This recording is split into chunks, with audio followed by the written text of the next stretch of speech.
I'm going to bring up my friend Anthony Coletti from Collective Evolution, who has a little bulletproof story to tell. I met Anthony when he promoted Moldy, the documentary, and he came up to the Bulletproof Labs on Vancouver Island, and we sat down, and he told me a story that I had no knowledge of, but it blew me away. So, Anthony, welcome, man.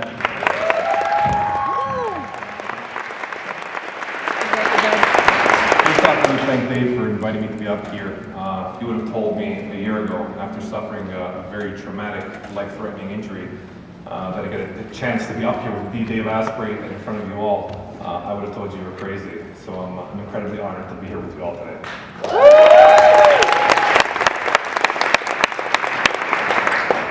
I used to be one of the largest medical marijuana growers in Toronto.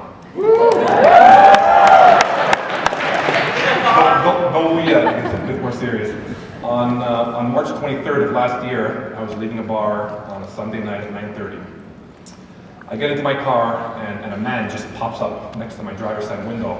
I remember letting off this weird shriek. He startled me, and I thought, like, what the hell was that sound? I'm not capable of making such a sound. And he was dressed in all white from head to toe. He was in a white painter suit with a white drawstring hoodie. He had white running shoes on. As far as his face, he had a white bandana across his mouth, black Oakley-style glasses with the drawstring hoodie pulled so tightly that I couldn't even see the color of his skin. His right hand looked like what could be a gun with a sock pulled over it. As I looked over, I heard the first bang, and the passenger side window flew into my face, and I realized this man dressed in white had come to kill me. He continued firing, and you would think, like you see on TV, that things would you'd freak out or panic. But it was exactly the opposite. Everything just slowed down.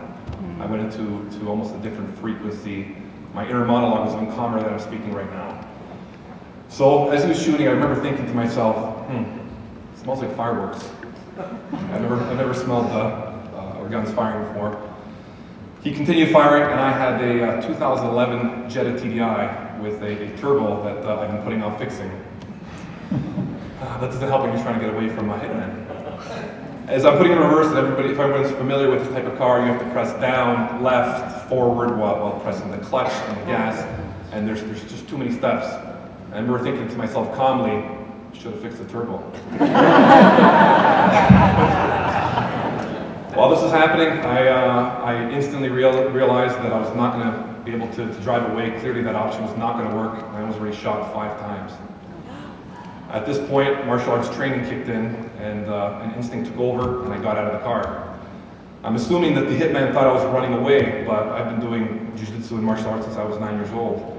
And if anyone's not familiar what a double leg takedown is, that's what Royce Gracie used in the first few UFCs, minus that weird little kick for all you serious UFC fans. So I went for the hardest double leg takedown in my life. When I crouched under, he went for another shot that grazed the back of my head. I have a 6-inch scar on the back of my head. If I was half an inch higher, I'd most certainly be dead. When I went for the takedown, what I thought was both of my arms coming out was only my right arm. My left arm was paralyzed from a bullet going through it. As I hit him, he went flying and I crashed into the pavement. I was unable to hold on to him. As I hit the ground, he fired 2 more times, hitting me for a total of 7 shots at that point. Now I've been in martial arts, I know when I'm done. I've done boxing since I was a kid. I was pretty much ready to close my eyes. I was done. All of a sudden, I got a second wind. I hopped back up and started jogging back to the bar where I came from. As I was jogging, I had a collapsed lung, and I remember this 4 count of breathing. It was this, and I remember thinking it was almost kind of like a video game. I don't know if you guys play Xbox or something. You're playing 007 up north. That's when your character runs, it kind of makes that noise. It was odd that I was thinking of that in such a serious situation. I went back to the bar. I lay down. I controlled my breathing as I learned the martial arts, and I waited for help to arrive. I was in the hospital for a total of 12 days, and my collapsed lung healed, but my left arm was completely paralyzed. I remember asking the doctor what my chances were of my arm coming back, and I promised her that she had to tell me the truth. Now that's what everybody says when they want to hear good news. She told me she didn't want to give me bad news or false hope. which when you think about it is a double negative. As she walked out, this is my Rocky IV moment, I said, "Hey, you've never met anybody like me." Woo! It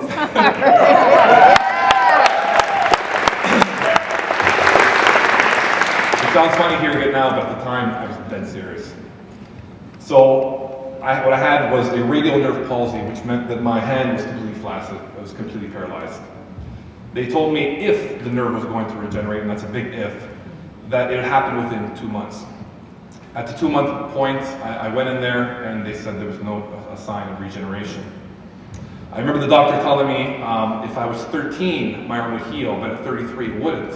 Naturally, my next question was, what's the difference between my 13-year-old and 33-year-old self? And his answer was growth hormone. I made a mental note of that. As I was home trying to recover, I always liked the OC, so I used to watch Joe Rogan's podcast at that time, strictly for entertainment purposes. And one day there was this kind of unusual guest, and he wore these he called himself Dave Asprey, and he was called the Bulletproof Executive, which kind of resonated with me. He said he was bulletproof.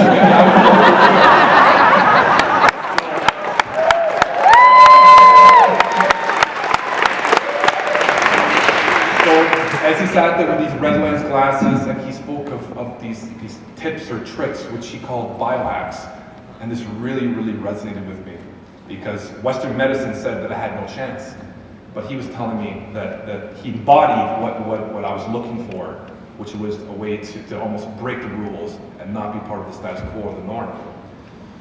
I started following everything he said. I bought his coffee. I felt fantastic. I got off sugar. I started doing intermittent fasting, which you guys all know is a lot easier when you're doing it with Bulletproof Coffee. I started doing interval training, heart rate variability for my training to make sure that I was optimized and I wasn't training too hard. And these were all these tips and tricks to increase growth hormone. I went back to see the doctor at the 4-month mark, and at this point they said 100% of the people that are going to heal are going to heal within 4 months. They did an excruciating nerve test, and they told me the damage was again permanent. They wanted to do some surgical options. All of them were terrible. And the doctor told me that if I was lucky, I'd have enough strength in my left hand to hold a glass of water. I remember asking him if I'd ever get a chance to box again, and he didn't even respond. He just looked away. Later on in the conversation, I asked him again. I'm like, "So doctor, am I going to box? Am I ever going to box again?" He said, "You have the wrong dream." He goes, "Forget this boxing thing. You have the wrong focus." He goes, "You're lucky if you just get a percentage of your movement back." Again, I refused to believe that. I went home, I continued training, and he said he'd meet me again at the 6-month mark. Now at that mark, there was still no sign of nerve regeneration. He told me that at this point there was absolutely 100% no chance that my nerve was going to come back. My arm was paralyzed for the rest of my life. And he was done talking, and we should move to surgical options. Again, I wasn't interested. I continued training at home, doing everything. Even I just had this relentless discipline and execution and focus, and I would sleep by 9 or 10 hours every night. I would train. I was doing everything exactly like I was supposed to, and I stayed positive. After 8.5 months from the accident, or 255 days of trying to move my hand, which basically looked like this from morning till night. It was December 9th at 9:36 p.m. to be exact. I was watching television, and I was trying from morning till night, and all of a sudden, it moved.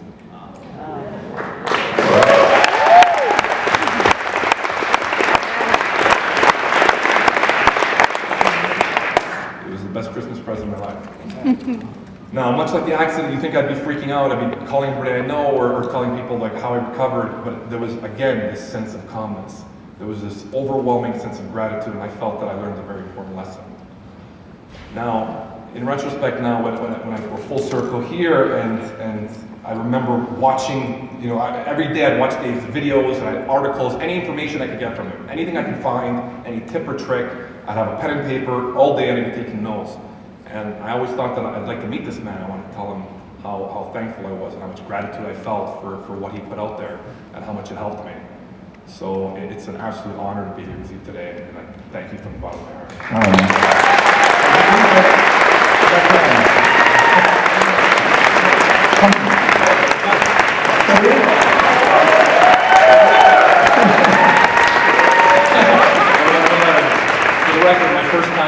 the bag was a month ago, and I sparred 2 weeks ago, which wasn't very smart because I was left with a black eye and a little bit of damage to my nose. But it was a pretty amusing story, I think. I hope you enjoyed it.